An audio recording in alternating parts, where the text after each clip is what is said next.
Good morning everyone. आज हम कामायनी के श्रद्धा सर का पाठ एवं उसकी व्याख्या कर रहे हैं। पिछली बार हमने बात की थी कि देव सृष्टि के विध्वंस के बाद मनु अकेले बचे हैं। वह निर्जन में बैठे अपने विचारों में लीन हैं। तभी श्रद्धा वहाँ आती हैं। मनु के तेजस्वी व्यक्तित्व से प्रभावित श्रद्धा मनु से उनका परिचय पूछती है। यहीं से श्रद्धा सर्ग का आरंभ होता है। श्रद्धा मनु से परिचय पूछते हुए कहती हैं, कौन तुम संस्कृति जलनिधि तीर तरंगों से फेंकी मणि एक, कर रहे निर्जन का चुपचाप प्रभा की धारा से अभिषेक। श्रद्धा मनु से पूछती हैं कि तुम कौन हो। संस्कृति जलनिधि संसार रूपी सागर। श्रद्धा कहती हैं कि संसार रूपी सागर की तरंगों से तट पर फेंकी हुई मणि के समान तुम कौन हो। जिस प्रकार समुद्र की लहरें समुद्र के गर्भ में पड़े हुए रत्नों को मणियों को तट पर लाकर बिखेर देती हैं, उसी प्रकार सांसारिक आघातों के थपेड़ों से त्रस्त होकर इस निर्जन वन में आ पहुँचे तुम कौन हो। कर रहे निर्जन का चुपचाप प्रभा की धारा से अभिषेक। श्रद्धा कहती हैं कि जिस प्रकार सागर तट पर पड़ी हुई मणि अपनी आभा से अपनी कांति से निर्जन तट को आलोकित करती हैं, उसी प्रकार इस एकांत में बैठे तुम इस निर्जन का प्रभा की धारा से अर्थात रोशनी की धारा से अभिषेक यानी तिलक कर रहे हो। श्रद्धा कहना चाहती हैं कि हे अपरिचित पुरुष, तुम अपनी उपस्थिति से अपने भव्य वह पुरुषोचित व्यक्तित्व की दीप्ति से इस निर्जन को सुशोभित कर रहे हो। मधुर विश्रांत और एकांत जगत का सुलझा हुआ रहस्य, एक करुणामय सुंदर मौन और चंचल मन का आलस्य। मनु को देखकर श्रद्धा के मन में कोमल भावनाएं जागृत हो रही हैं। मनु को देख उन्हें लगता है कि बाहर से शांत प्रतीत हो रहे इस पुरुष के मन में बहुत कुछ उमड़ घुमड़ रहा है जो उसे विचलित कर रहा है। श्रद्धा मनु से उनकी इस व्याकुलता का कारण जानना चाहती हैं। इसीलिए वे कहती, मधुर विश्रांत और एकांत। हे अपरिचित, तुम्हें देखकर ऐसा लगता है, ऐसा प्रतीत होता है कि जीवन के संघर्षों और आपदाओं से जूझते हुए तुम थक गए हो और इस निर्जन एकांत में मधुर अवकाश का सेवन कर रहे हो। जगत का सुलझा हुआ रहस्य। तुम्हें देखकर ऐसा लगता है कि संसार के किसी महत्वपूर्ण रहस्य को तुमने सुलझा लिया है। अब तक मनु चिंतालीन थे।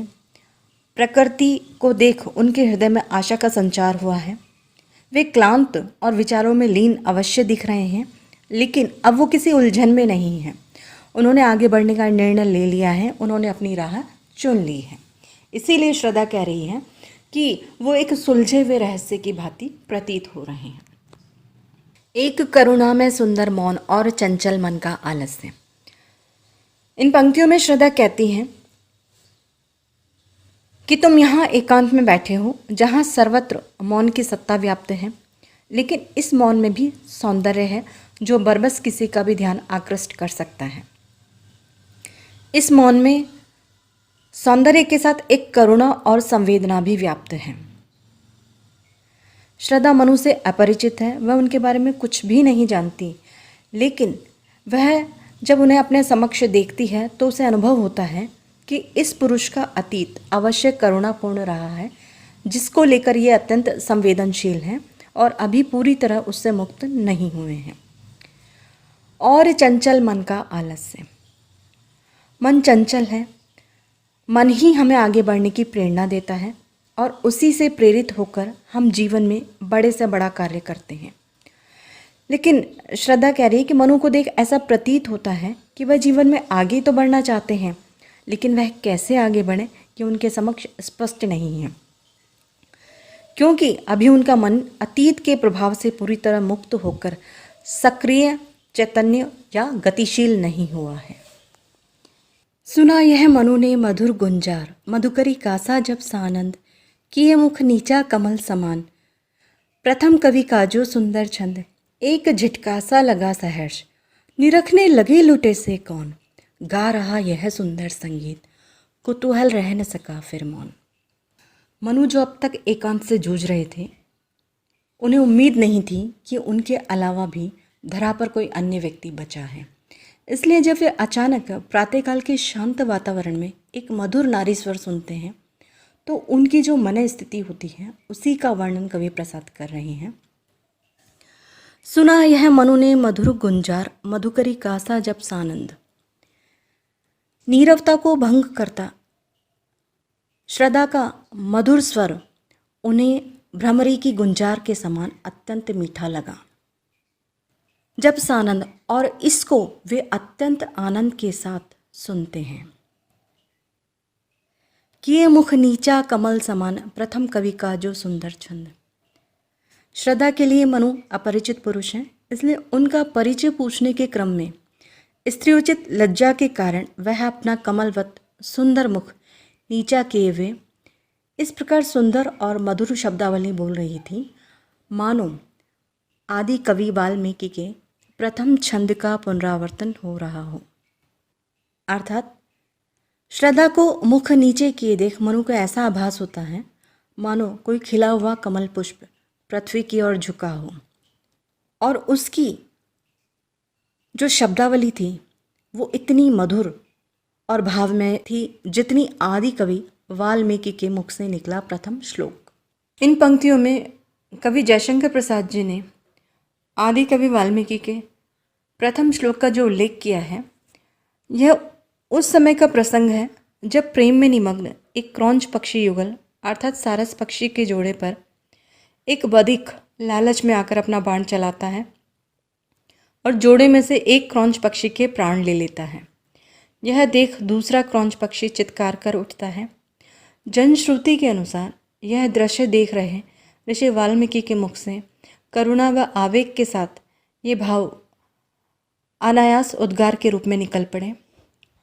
मां निषाद प्रतिष्ठाम त्वं गमः शाश्वती समाह यत् क्रोचम मिथुनाम देकम वदीहि कामोहितम। आदि कवि वाल्मीकि के मुख से ये निकले ये उद्गार भारतीय साहित्य का प्रथम श्लोक माना जाता है। आगे कवि कह रहे हैं एक झिटका सा लगा सहर्ष, निरखने लगे लुटे से कौन, गा रहा यह सुंदर संगीत, कुतूहल रह न सका फिर मौन। प्रलय के बाद मनु को लग रहा था कि वह अकेले बचे हैं। उन्हें उस निर्जन स्थान पर किसी अन्य के होने की संभावना दूर दूर तक नहीं थी। ऐसे में श्रद्धा की मधुर वाणी जब उन्होंने सुनी, एक झिटका सा लगा सहर्ष, श्रद्धा की वाणी सुनकर उन्हें एक हर्ष का, प्रसन्नता का झटका सा लगा। वो विचारों में लीन थे, उनके विचारों की श्रृंखला टूट गई और उनकी तन्मयता भंग हो गई। निरखने लगे लुटे से कौन। अत्यंत आनंद के साथ उन्होंने ऊपर की ओर दृष्टि की। अपने सामने खड़ी अत्यंत रूपवती एक तरुणी को वे अपनी सुध-बुध भूलकर निहारने लगे। ऐसा लगा उस समय श्रद्धा को देख मनु लुट गए हों। अपना सर्वस्व मानो वे श्रद्धा के समक्ष हार बैठे हों। अब मानो अपना कहने के लिए उनके पास कुछ भी शेष न रहा हो। गा रहा यह सुंदर संगीत, कुतूहल रह न सका फिर मौन। श्रद्धा के सौंदर्य और उसके संगीत में मधुर स्वर ने मनु को इतना सम्मोहित कर लिया कि वे श्रद्धा का परिचय जानने के लिए अधीर हो उठे। वे अपने कौतूहल को शांत नहीं रख पाए। और देखा वह सुंदर दृश्य, नयन का इंद्रजाल अभिराम, कुसुम वैभव में लता समान, चंद्रिका से लिपटा घनश्याम। हृदय की अनुकृति बाह्य उदार, एक लंबी काया उन्मुक्त, मधुपवन क्रीडित जो शिशुसाल, सुशोभित हो सौरभ संयुक्त। कवि जयशंकर प्रसाद यहाँ से श्रद्धा के असीम सौंदर्य का वर्णन आरंभ करते हैं। श्रद्धा की वाणी इतनी आकर्षक और मधुर थी कि मनु अपने आप को रोक नहीं पाते। जैसे ही वे अपनी आंखें ऊपर उठाकर देखते हैं तो उन्हें सौंदर्य की साकार प्रतिमा श्रद्धा दिखाई देती है। श्रद्धा के सौंदर्य को देखकर मनु आश्चर्यचकित रह जाते हैं। और देखा वह सुंदर दृश्य, नयन का इंद्रजाल अभिराम।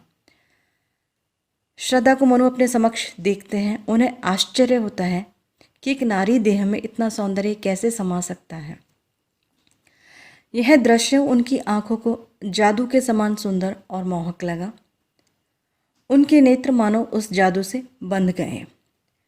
कुसुम वैभव में लता समान, चंद्रिका से लिपटा घनश्याम। श्रद्धा उन्हें पुष्पों से लदी हुई एक सुंदर लता के समान जान पड़ी, चंद्रिका से लिपटा घनश्याम। और कवि आगे कह रहे हैं कि श्रद्धा को देखकर मनु को ऐसा लगा जैसे चंद्रमा की शीतल चांदनी से लिपटा हुआ कोई बादल का टुकड़ा उनके समक्ष खड़ा हो। हृदय की अनुकृति बाह्य उदार, एक लंबी काया उन्मुक्त। श्रद्धा लंबे कद की तरुणी थी। श्रद्धा की यह लंबी देह यष्टि उसके हृदय की अनुकृति अर्थात नकल या प्रतिकृति प्रतीत हो रही थी, अर्थात उसकी लंबी देह उसके हृदय की विशालता और उसके पवित्र भावों की परिचायक थी। उन्मुक्त, स्वतंत्र। श्रद्धा जिस तरह से उनके समक्ष चलकर आ रही थी वह दर्शा रहा था कि वह आत्मविश्वास से परिपूर्ण, अपना स्वतंत्र अस्तित्व रखने वाली एक सुकन्या है। मधु पवन क्रीडित जो शिशुसाल सुशोभित हो सौरभ संयुक्त। यहाँ कवि ने श्रद्धा की जो लंबी देह है उसकी समता साल के पौधे से की है। साल का पौधा लंबा होता है और शिशु साल कहकर कवि ने यह दर्शाया है कि श्रद्धा की जो वय है अर्थात आयु अधिक नहीं है, लेकिन वह साल के पौधे के समान लंबी है। कवि कहना चाहता है कि उसकी लंबी और सुंदर देह ऐसे शोभायमान हो रही थी मानो बसंती हवा के साथ खेलता हुआ साल का कोई पौधा सुगंध से सराबोर होकर अपनी शोभा बिखेरता हुआ चारों तरफ सुरभि फैला रहा हो।